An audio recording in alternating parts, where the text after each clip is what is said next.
Hello everyone, my name is Frank, and this is my submission for Azure Striker Gunvolt 2.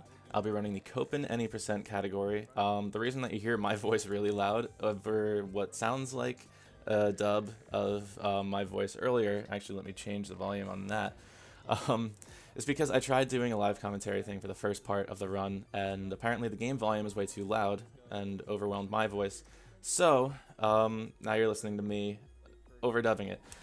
Alright, so this game has been previously run at Summer Games Done Quick 2017 by John Carls. He ran the Gunvolt any percent category, which is a different character and plays very, very differently from how Copen plays. This comes down to basic gameplay mechanics such as movement, ability usage, weapons, everything. The game plays very, very differently when you're using Copen over Gunvolt. You'll be seeing a lot of mechanical differences throughout the run. If you look at his run, you can see how there's almost like an optimization sort of for needing to kill enemies for level ups. For Copen, there isn't a single bit of leveling that is required because pretty much everything stays consistent except for weapons, which you will see that certain bosses will have weaknesses to different weapons. What else can I say about the run? Because I feel like I recorded for quite a long time before I started it. Let's see what else. As far as reliability of the run goes, everything is really, really consistent with this run once you've done it enough. I've been running this game for months now, since it was originally out on 3DS. I currently hold world record, and spoiler alert, this run actually, I broke my world record, PB, whichever you want to call it, by 3 seconds. And it won't seem like it, but it's, I don't know. These runs can get very weird, and it's also very clear that this game can still be so heavily optimized because I'll have splits that are like 20 seconds behind pace, and then by the end of the run, I've completely caught up and I break my PB. It's so while this game is reliable, there's still so many more places that can be picked up and improved on. I'm sure all the other Copen runners know that. There's another one, his name is BenjaCH. He doesn't have a Switch yet, which is what I'm running on and what the main console will be running on now as a community, because loading times are much faster on the Switch versus 3DS. Like if John Carls were to pick up a Switch and start running Gunvolt on it, he'd basically have a free 2 or 3 minute PB. Like it's that big of a difference. But yeah, we do have a runner who I know for a fact is better than me. Once he gets a Switch, he will most definitely take back world record. I've learned a lot from him. I learned a lot from Irregular Ginny. I've learned so much about this game through everyone else who runs it, and I'm really glad that I get to be one of the people who can teach. So now, for this game, the run or timer starts once you hit begin a game in the slot. You select yes, you immediately have control. Timer starts, and from here, you get to see the intro stages. So first intro stage is Gunvolt. So this is really going to be the only time you see Gunvolt's mechanics in the Copen run because, well, it's the only stage you play Gunvolt as. So you're going to see immediately that he uses ground dashing, and in order for him to maintain speed, you either have to dash jump, which means jumping almost like the frame after inputting a dash, or just constant dashing, which is more reliable in my opinion, because if you jump and you mess up the timing, you jump without a dash for instance, you're stuck in the air that whole time at the normal momentum, and you kind of lose out on that speed that you would normally have if you're just constantly dashing like I do. You also see his flash field. His flash field lets him hover a bit when you're using it. It deals damage to enemies, and if something is tagged when you shoot them with a bullet or whatever, like how you see me doing with this gate, that's how you do more damage in the run. Or rather, with Gunvolt, that's his main source of damage. He also has abilities like you see in the top right corner. You're only going to see that one ability called Astrosphere used on the boss in this stage, and on the boss coming up for Gunvolt, because he has technically another intro stage. Granted, it's like a few seconds, because it's just one very weak boss. So now you get to see kind of his overdrive kind of stage. You only see this twice in Gunvolt's run, which is when you're in the intro stage like you are now, and then a scripted death type event towards the end of the run for Gunvolt. Copen doesn't have one of these. He really doesn't need it that much either. There really isn't a lot he'd benefit from if he had something like this. But yeah, so now we're at the boss for Gunvolt, and you will see that it's, of course, a very quick boss fight. It is just an intro stage after all. Here's his ability. his ability, like all others, including bosses with their desperation moves, past the intro stages, of course, it creates like a little like flashy full screen animation type thing that lasts about 2 or 3 seconds. And during that time, well, the game timer stops running, but RTA is still going. So if you were to compare, for instance, like in-game time runs of just specific stages to like an RTA time, you will see that there is a lot heavier focus on ability usage because you're getting more damage in that time, according to the game timer, than you would in normal methods. In RTA runs, we try to avoid ability usage unless we know for a fact it's going to be either minimal time loss or a notable time save. So for Copen, for my runs at least, I tend to avoid heavy ability usage. I think I maybe use it 6 or 7 times throughout the entire run. Because for him, whenever you use his ability, it freezes everything for 7 seconds straight up. But now you get to see his intro stage. So you get introduced to his movement. He heavily relies on air dashes for quicker movement, which is a large part of why his runs are so much shorter than Gunvolt's. The stages themselves are much quicker. And that is because a lot of the stage itself is kind of neglected. You want to be up high above enemies because you don't want to dash into them because that slows down your momentum as well. That's how he tags. Gunvolt will tag with his bullets, and with Copen, you tag by dashing into enemies. Now, you can also dash diagonally into enemies. If you dash diagonally down, you can bounce off them and do this kind of rolling thing. It's still slower than if you were to just run past it or dash around it, but it's if it's in the way and you can't really see yourself getting past it, then you kind of need to do a dash roll type thing, or to kill it, but that can take longer. Now, something else you may have noticed is that I will be dashing off the walls occasionally, sometimes a bit excessively, and I shouldn't need to. I really need to work on that because it's become such a bad habit of mine now.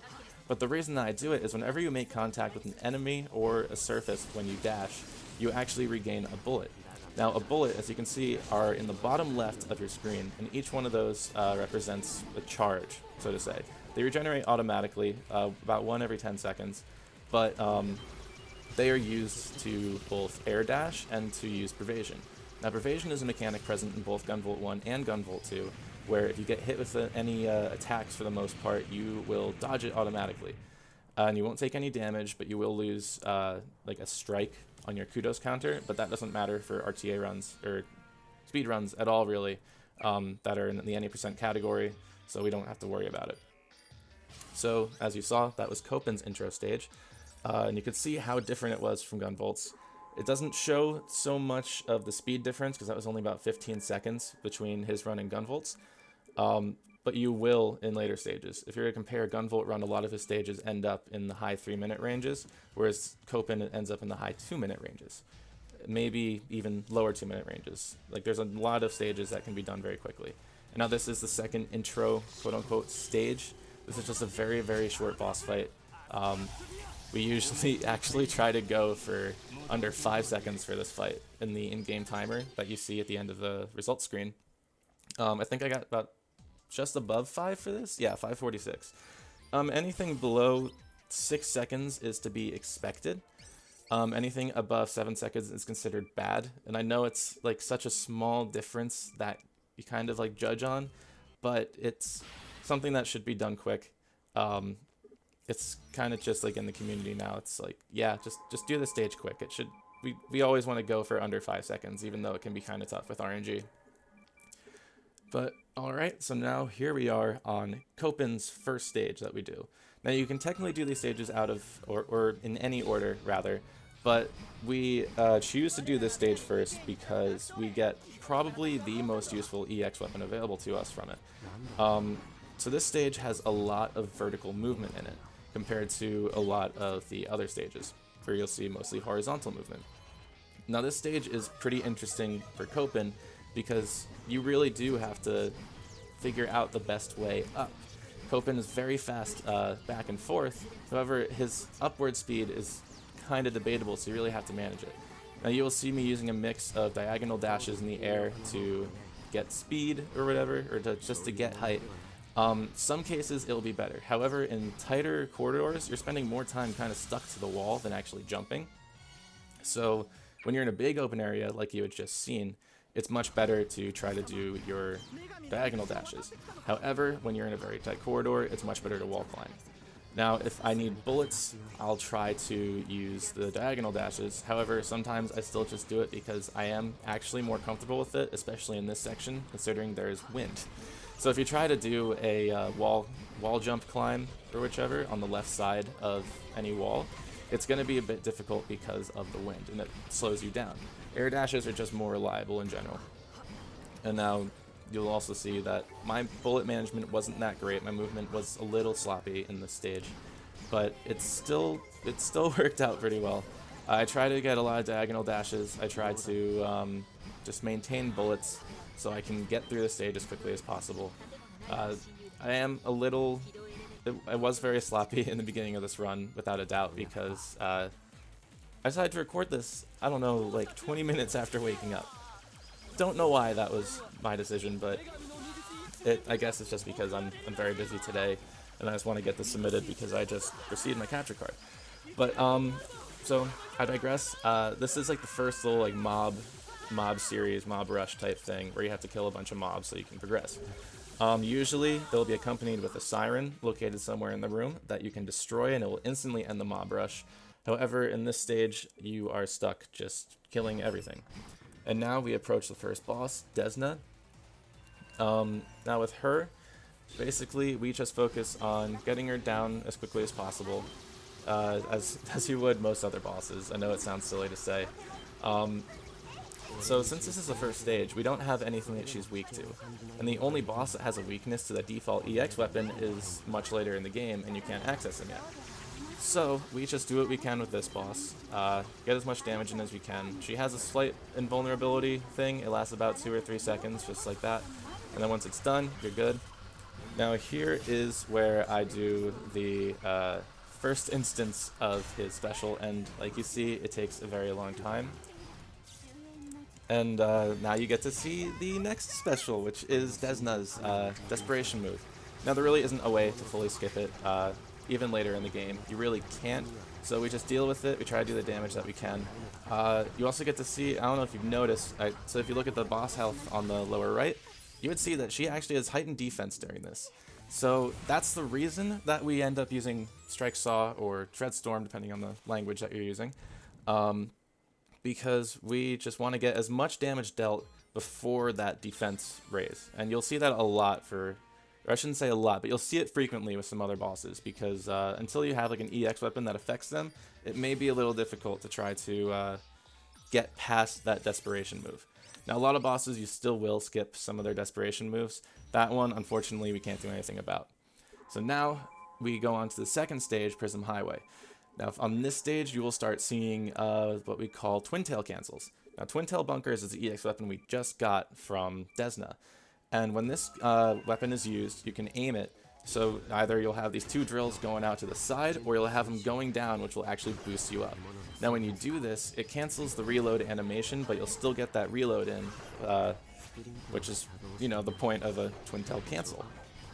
It can be a little difficult because, as you see, in some places, I don't know why it happens, and I don't know why it's still a thing after having been ported to the Switch. But sometimes when you dash down for that reload, it slows down really fucking bad. I really don't get it. I really thought it was going to be fixed in the Switch version. So even though this is supposed to speed it up, it still does. It's just, I don't know, it's a pain sometimes. But yeah, you'll see me in this section combining both down or diagonal dashes to maintain momentum and bullets, as well as Twin Tail cancels, because I just want to get just as far to the end as possible, because that's the end of that stage as far as platforming goes. So we have our mini boss here, Spider, original, I know. Very simple mini boss, kind of similar to the first one. It's just kill it as quickly as you can. And that is the end of the platforming part of Prism Highway. Up next, we have the gate, which we have to break, and now we have Twin Tails. We actually have the fastest way to break the gates is Copen. So we now pretty much have all of our tools that we need to progress through stages quickly. Now here is our first auto-scroller, and only auto-scroller in the game. I somehow forgot to shoot, which is why it seemed slower. If you watch the run and you already know how Gunvolt runs go, it looks slower for some reason if you leave those enemies on screen. However, I don't even know if you need to kill them. I'm assuming you do, which is why we do anyway. But that's all that auto-scroller is, and then we see the boss, and we have an auto-scroller section with him. Literally for this section, it's just holding down the EX weapon button and your gun. You don't have to do anything else. You just let go of the EX weapon once it's out, wait for it to recharge to full, and then you just keep going again. You do this section with one hand pretty much. Now what I do, and what I started doing, is I try to get a reload in before we end that, so we can immediately start doing dashes without losing much time. And then you'll see one more twin tail cancel, and then it's on to the boss itself, who is very, very weak to this EX weapon. The way this game is routed out is we focus on the EX weapons and their utility against bosses and their usefulness in stages. So, having twin tails first, we go for this guy, Gowry, next. And as you saw, one hit basically takes out half of his current phase's health bar. And now we get to see his DM. A regular Ginny did find out how to kind of skip this. I haven't really been trying too hard to learn it because it can be difficult. It requires like really good placement of Gowry on the stage, as well as really good timing with both your weapons and using Shredstorm. So that was Prism Highway. It's probably the fastest stage that we have as Copen. It's very easy, very quick. And now we get his EX weapon. And if you can't tell already, the EX weapons are all, of course, based off of the bosses. We get Prism Break. Now, what is this giant crystal going to be good at breaking? Ice. So, as a result, finish up with the result screen or whatever, and then we go to Frozen City, Tenjian stage. Now, in this stage, you're going to see a lot of twin tail cancels again. You will see a pretty good, healthy mix of both horizontal movement and vertical movement. You'll see horizontal in the first section, with a little bit of vertical mixed in. However, with Copen, you actually don't notice the vertical that much. So there's your twin tail cancel, and you're going to, of course, continue seeing that. And now, a cool thing about twin tail canceling is it's actually a similar glitch to Ocarina of Time's Rupee glitch, where if you buy something and the Rupee counter ticks down and you quickly buy something else while the Rupee counter is still above that threshold, you get to buy that too. This is similar in the fact that your bullets constantly restore until it hits max. So if you can twin tail cancel and dash immediately, you usually get a fourth dash. And if you continue dashing, it's slower, but you can theoretically continually air dash the entire time because you never get to finish reloading. And now here's the mini boss, and it's actually Gunvolt. So for this, you're going to see Shredstorm being used because that is his weakness. His weakness is your special move. So we just tick down his HP while we can, get him down to about 55%, and we use Shredstorm. Now, I stand on top of him because you can't skip into the next part, or whichever cutscene you want to call it, until all of those EXP orbs have been gathered. That's what those green orbs are, by the way. They're all experience. So if you are in a skippable section, such as Gunvolt, it's really one of the only places that you see it. You can't continue until the EXP orbs have been gathered. So if you're standing on top of him, since the EXP orbs kind of spawn from his head, that means you get them all at once, and you just have to wait for an animation to finish, and then you're golden and you can skip on to the next part. It only saves about a quarter of a second maybe, but it's just a slight optimization I try to go for. Alright, so now here is the main vertical part of Frozen City. As you can see, I kind of messed up my dashes a bit. It happens, because it can be difficult to try to maintain constant, like, perfect dashes. So this is the last vertical section, and we skip it entirely. If you watch a Gunvolt run, you go through the same stage as Gunvolt, and you have to go all the way up and over. This gets replaced by this part. This part can be annoying, as you can see, you're supposed to be dashing along the walls using diagonal dashes, and then you have to break this block, and you're good onto the boss. However, as you saw, if you dash into the corner of where the spikes come out of the wall, you end up getting bounced back downwards. It wasted like 5 seconds. I shouldn't say it's a super significant thing, but it's just really, really annoying. You can technically use twin tails to ascend it kind of fast. It's overall slower just because you then have to wait for your prism break to charge all the way up to get past that block. I used to do it, I don't do it as much anymore, so it's whatever. And then this is Tenjian. The reason that I'm talking more about the stage in Tenjian is because Tenjian's a joke in every regard. He is extremely easy as that intro boss, and he is extremely easy as when you fight him as Copen. His weakness is Prism Break, and his weakness to Prism Break is so stupid, because a fully charged Prism Break will take down pretty much an entire health bar, and it just phases him on to the next part. And then, as you saw, I only had to use a partially charged one in order to finish him off. So that was Frozen City. Wasn't my best, even though it shows a gold split, because I do a lot of practice runs with that recording. But yeah, that was Frozen City. Now we are on to the last of the first 4 stages. This is Factory. I know I was slappy on this stage too. However, this is probably one of my favorite stages as Copen, just because it is so short, and when you do get it like really fast, it just looks so freaking clean. Because this stage, in order to do it optimally, you really do want to utilize a lot of diagonal dashes. This intro part I kind of did well on, but like I got caught on the corner, I caught on that corner, I dashed on the wrong part like 4 times. Like this whole first section of this was just so ugly to me. I shouldn't say I make up for it, but like at least this looked good coming up.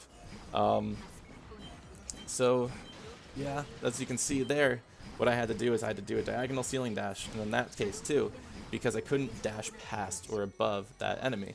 So in order to do that, it's either I dash downward onto it, or I have to dash to the ceiling to get that downward bounce so I can roll over it. I could have gone under it, but it would have been slower overall, and I would have had less bullets to work with. So overall, it is much more efficient to do that roll so you can continue your momentum. And that was literally like the only major platforming in that stage. That can be done in about 32 seconds, maybe even less. 32 seconds is just my best. And here we are on the boss. This is Azrock. Now, as you can tell, he's unique because he has like his puppet robot. I only say puppet, he doesn't look like a puppet obviously, but he's still puppeteering him. And yeah, this is kind of like disappointingly easy, this fight.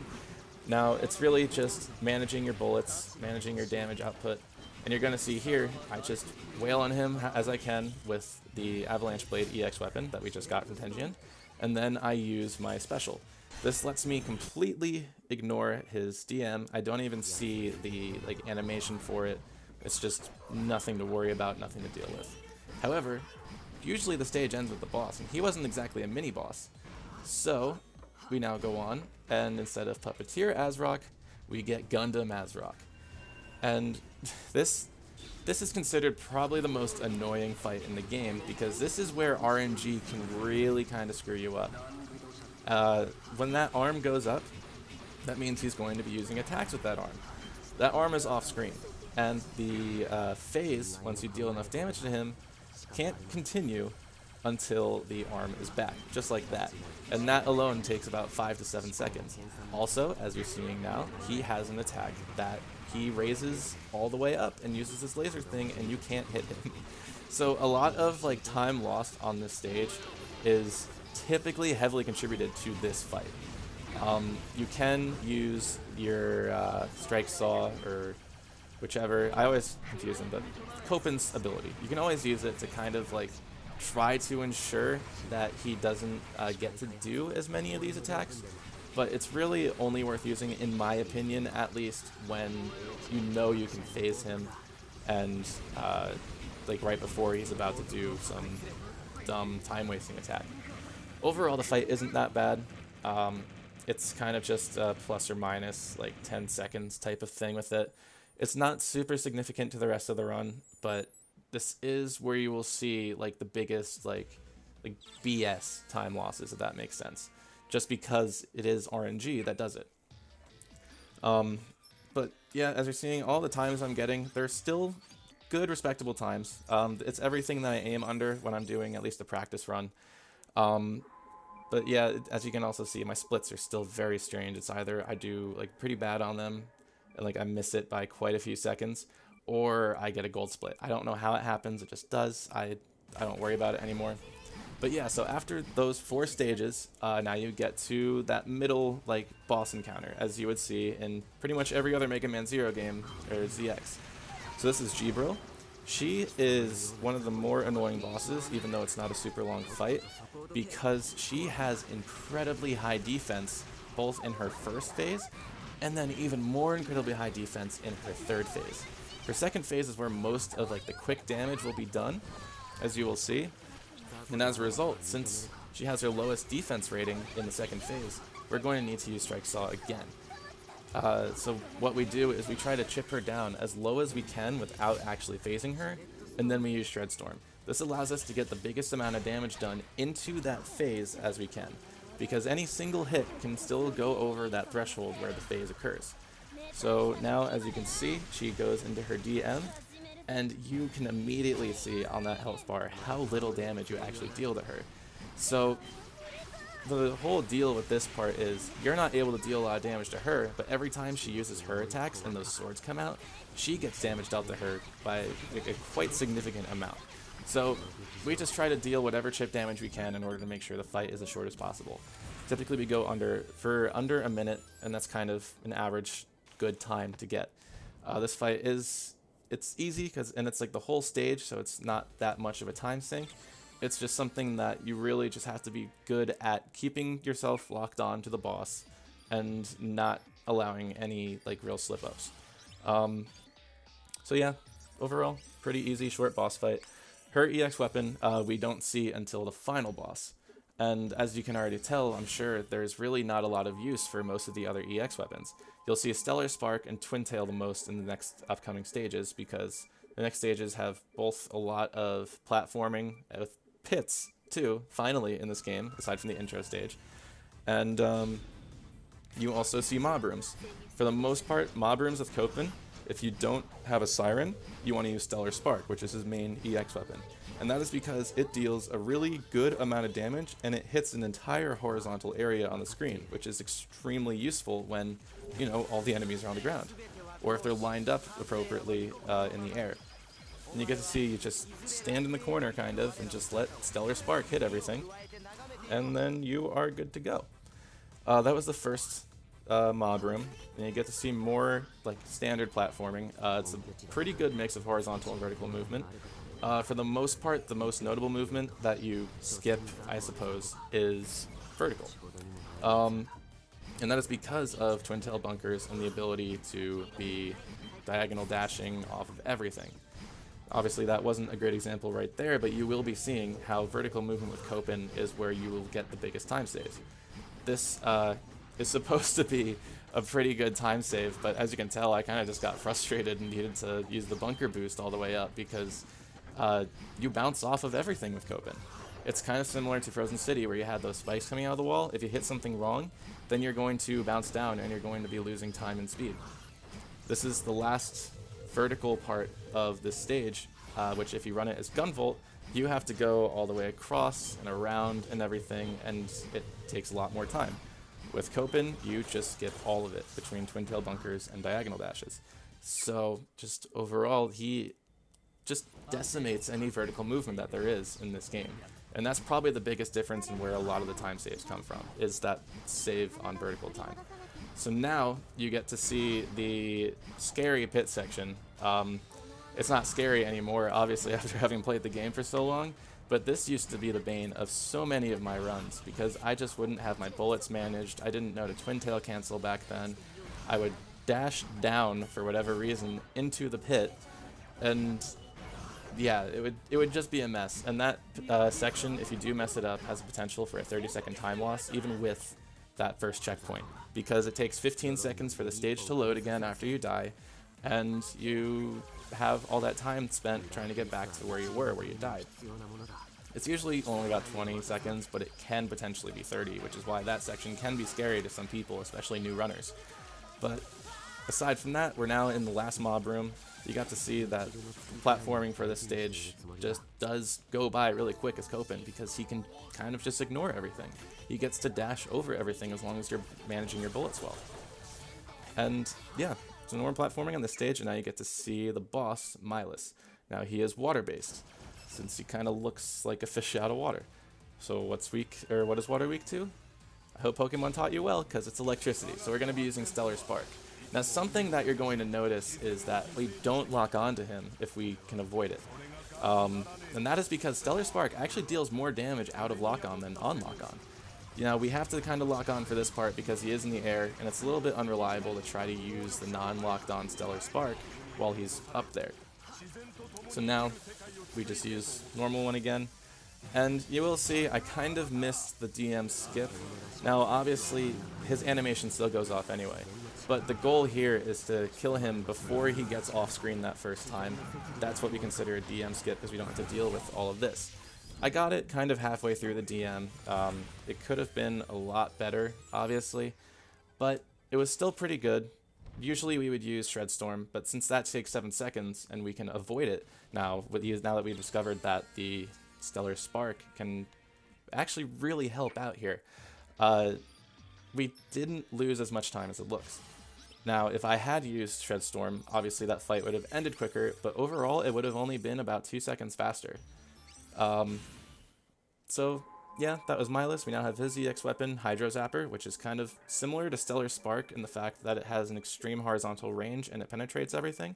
However, you'll only be seeing it maybe once in one mob room, just because the only time that we need to use it necessarily, and it's not even a need, it's just a small speed boost, is those big red robot mobs are actually weak to Hydro Zapper because they're fire. So now you get to see the last pit section in this game. This one used to be pretty scary as well. However, once you know how to manage your dashes and bullets and everything, it becomes very easy, pretty relaxed. You don't really want to bounce around a lot like I was. That can be a little sketchy. But either way, it's a very short section. You get done with it pretty quick, and now you never see a pit in the Copen run again. Same would apply for Gunvolt, except his pits end in the first Eden stage, which was the previous one that we normally fight Milas in. So now, the rest of the stage is pretty much just mob rooms and then the bosses afterwards. So in these mob rooms, you're going to see me using Stellar Spark, and that's because it's just simply the best way to handle all of these mobs that are appearing. They're all appearing around the same elevation, so either the ground or in the same spot in the air. Here are the red robots that are weak to Hydro Zapper, and then you'll only see that one more time. But yeah, these mob sections go by very quickly. They're very easy, just because you just decimate all of them with such grace and speed. Also, you get to see what Kudos does for Copen. It really doesn't affect anything mechanic-wise. All it does is your little robot friend, Lola, who gets introduced in the short cutscene in the intro stage, but we obviously skipped over that because we're speedrunners. Lola just goes from robot to waifu all of a sudden, and she's following you around. You got this aura around you, and you literally don't benefit at all except for the higher score multiplier in the J-pop. So that's why we don't try necessarily to get these high kudos, because it doesn't matter to us at all. It doesn't affect damage, doesn't affect like health or anything. You're just doing it for the J-pop pretty much, or if you're it's literally just something there to tell you you're doing well. But alright, so this is, I believe, the last mob room. Again, you see all of the horizontal dealings and everything. You'll see Hydro Zapper one more time before we never see it again. Right there, and right there. Awesome. Back to Stellar Spark. And that's it for mob rooms. From here on out, it's only bosses. So, we just have some stairs to climb. Mario 64 style, going up the super tall staircase. Trying to twin tail cancel where we can, avoiding hitting the ceiling, because even though it restores some bullets, it slows us down. Break the door with our twin tails, and then switch to Prison Break because the next boss is weak to Prison Break. So you're going to see a bit more of a managed Prison Break usage than we saw on Tenjian. So we're going to try to get the first phase done with as quickly as possible, just because between first and second phase there isn't anything super significant that we need to worry about. We just try to get it done as quickly as possible. Here you'll see just the phase 2 entry special attack, and I use a partially charged Prison Break just so I can get more health out of the way before I need to charge up another one. I deal some damage just to get him lower to that threshold, and then similar to G-Bro, we use one big hit to kind of pass him further into phase 3, because his DM is Impregnable Fortress, and of course his defense goes pretty notably higher in this. However, it's not high enough that a partially charged Prison Break won't defeat him, so overall the fight goes very quickly. Now I switched back to Twin Tail Bunkers because we fight Plasma Legion, basically an upgraded version of Gunvolt's first boss. Now we use Twin Tail Bunkers just to break that shield, and then we switch to Vantage Raid, which is kind of, I shouldn't say it's this boss's weakness, but it's the most effective weapon that we have for this boss right now. His weakness is actually the weapon that we get from completing this stage, and since we're in that stage, we don't have access to it. So we just gotta deal the damage that we can. We use Vantage Raid where we can, break the shield as soon as possible, and just rinse and repeat. So we don't use, or I don't use, Saw Strike or Shredstorm on this stage because it doesn't make a notable difference. The only time that I would use it is if this boss uses his DM twice. And fun fact, bosses can use their DMs twice, and it's really, really annoying. Especially with this one, because he has such a long DM that he's completely invulnerable during.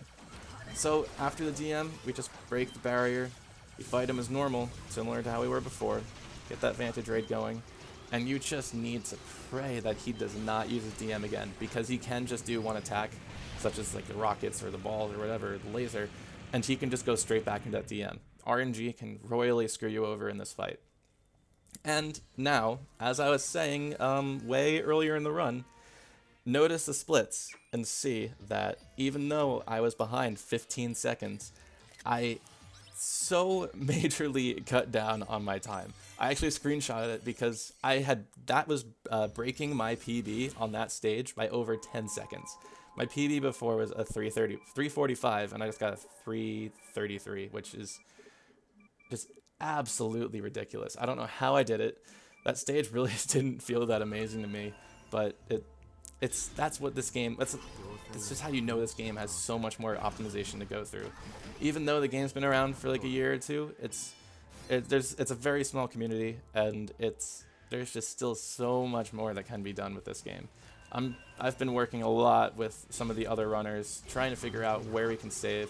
We find some minor glitches, mostly with Gunvolt, not so much with Copen, and they kind of help that run a bit more.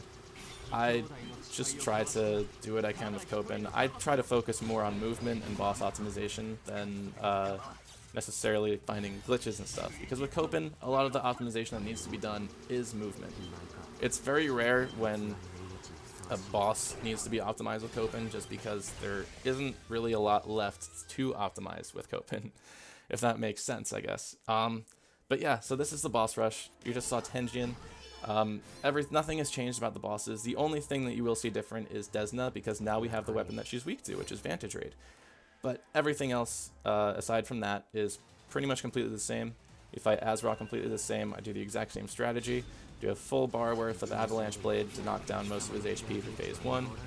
And once I have his HP low enough towards the end of the fight, I just use Shredstorm in order to skip his DM. Like thinking about it, I'm not entirely sure if it's worth it necessarily, because as I mentioned earlier, using Shredstorm is it's weird, because it's really hard to gauge how much time you're actually losing, because it does use a full 7 seconds for that before the damage is dealt. But at the same time, if you couldn't deal that damage in those 7 seconds, then you know that you are good and that saved time. But if it's including a DM, including the animation and stuff, I haven't done a lot of comparisons personally, but it's still just, it's weird. I don't like using it because I know it tends to be a time loss, especially in normal stages. So I don't know. I probably shouldn't talk about it too much because I'll just keep stuttering and everything. But yeah, so now here's Desna, and as you can see already with Vantage Raid, you are dealing a lot more damage. You're dealing so much more damage, in fact, that you don't even get to see her invulnerability thing, which maybe occurs like 15 to 30 frames after she hops back like she just did. Now we still deal with her GM, but now that we have the EX weapon, her defense increase isn't as notable. Normally, in the first time that we see her, we try to use Shredstorm in order to get past that defense buff, but with Vantage Raid, it just goes so fast, we don't have anything to worry about. And then, of course, we get to see our favorite crystal rapper dude, Gowry again, with Twin Tail Bunkers. Exact same fight as before. You just get to hear more of his rap, or whatever you want to call it. he is honestly like probably my favorite boss just because of how ridiculous he is.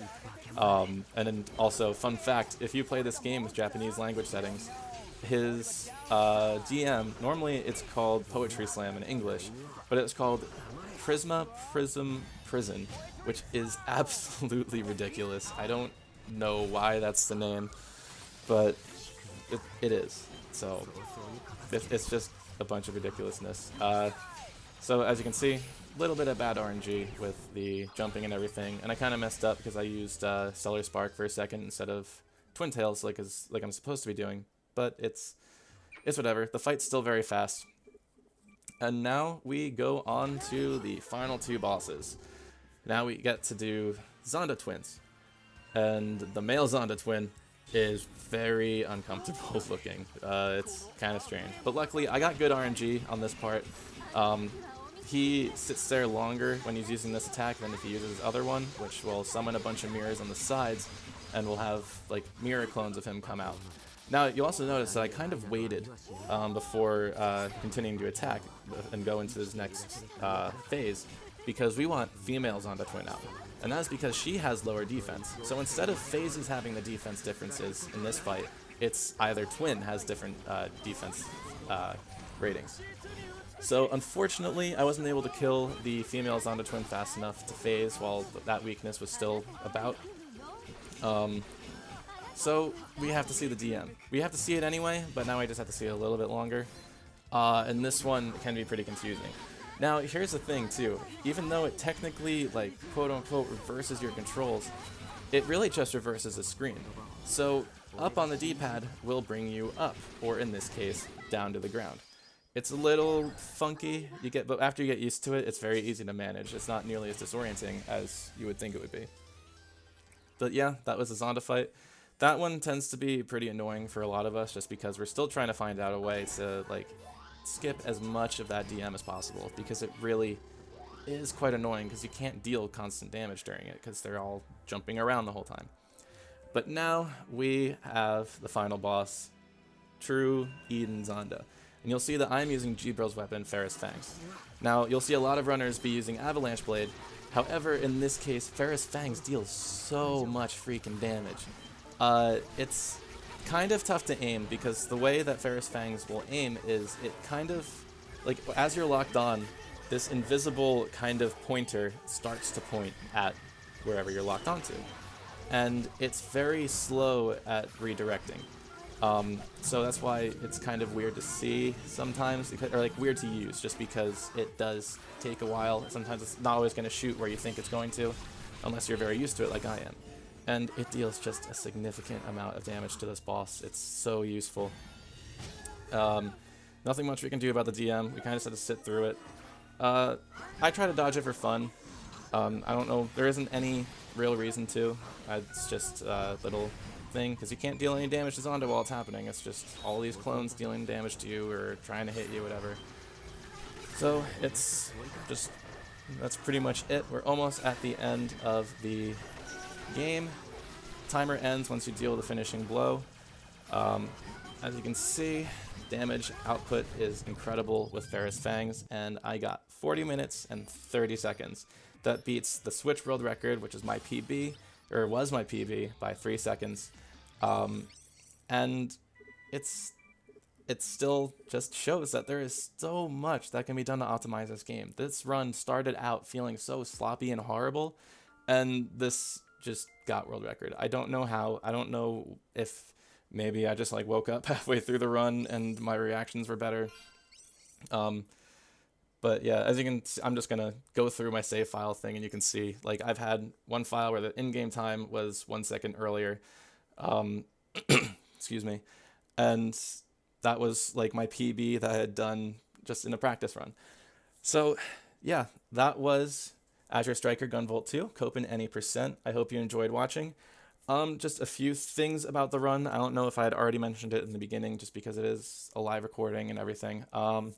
So as far as reliability goes, as I mentioned, this run, it is reliable. You won't see any major time differences in the run on performance alone, because as you saw, it can still balance out very heavily. and the only like major screw ups, it doesn't contribute significantly to the run, because a screw up in one stage, you may end up getting a fantastic performance in another. So me having just woken up and everything when I was doing that run, the performance you could see severely lacked in the beginning, and then it just dramatically increased as I went through the run, especially in those last two stages.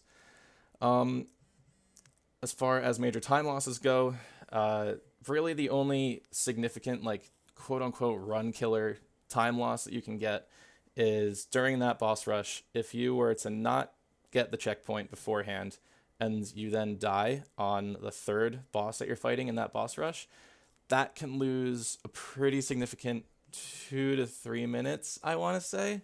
It's not as bad with Copen. It's probably closer to 2 minutes than anything. It's a much more significant and realistic possibility as Gunvolt.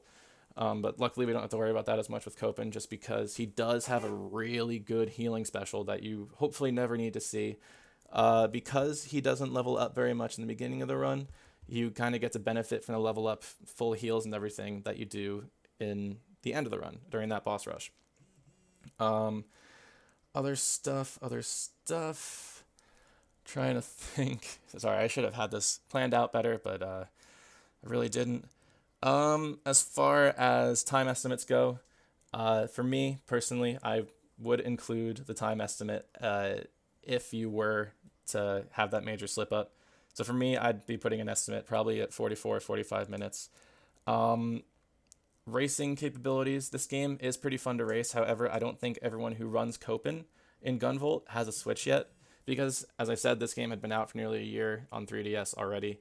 And to race 3DS against Switch is not a fair comparison at all, just because of loading times alone. It makes such a significant difference. That's why if you look at Switch times, you can see similar performance, but notable time saves, such as with my world record run. I personally didn't feel like it was that great, but there it was, and with slip-ups and all, that I swore would have gotten around 43 minutes on 3DS, getting under 41 on Switch. So, yeah, I think that's pretty much it. If there are any questions, I'm assuming that there is a way to message me through either YouTube or the Awesome Games Done Quick website. And yeah, this will be the first time Copen would be showcased in an Awesome Games Done Quick event, or a Games Done Quick event. If there is a race, I'm not super sure who it would be with. I'm assuming it would be a regular Ginny if he improves more. Couches, I guess I'd figure out if I get accepted and everything. I guess it's just thinking too far ahead. Sorry, I'm just a little excited because I did get world record on that run. But yeah, so that's it. I hope you guys enjoyed the run. I hope my commentary wasn't like too overbearing. If I do get accepted, obviously I'll have a couch that will be able to help out and probably explain things a bit better than me. We get to throw in some lore and all that good stuff. But yeah, it really is a really fun game. I'm really hoping that other people get to start running it, just because it is a fast-paced platformer, and that's kind of what I like to think is a good speedrunning game, because it's very easy to get into. The pervasion system makes it very easy to like get into the actual speedrunning section, or I guess like just ideology for it. Because if you compare it to Mega Man Zero or ZXA or whatever, you always get hurt. Being able to use that pervasion mechanic and just focus on the stage and then focus on enemies second once you're used to the stages, it's just a very, very nice, easy way to get into speedrunning. This is my first speed game. The fact that I have a world record just feels amazing. We used to joke around that I was a Caleb Hart of Gunvolt 2, because I kind of just came out of nowhere and started setting records everywhere left and right. And yeah, so I'm going to stop rambling and wasting your guys' time. Thank you very much for watching, and have a fantastic day. If I don't get in or whatever, it's whatever. It's still a fantastic event. I'll still be contributing to it how I can from home. I just really want to be there. This is like the reason I picked this up, is so I can actually be there and contribute myself and just help the cause how I can. But thank you. Have a fantastic day, week, weekend, months upgoing until AGDQ 2018. And I'll see you guys later. Thank you again.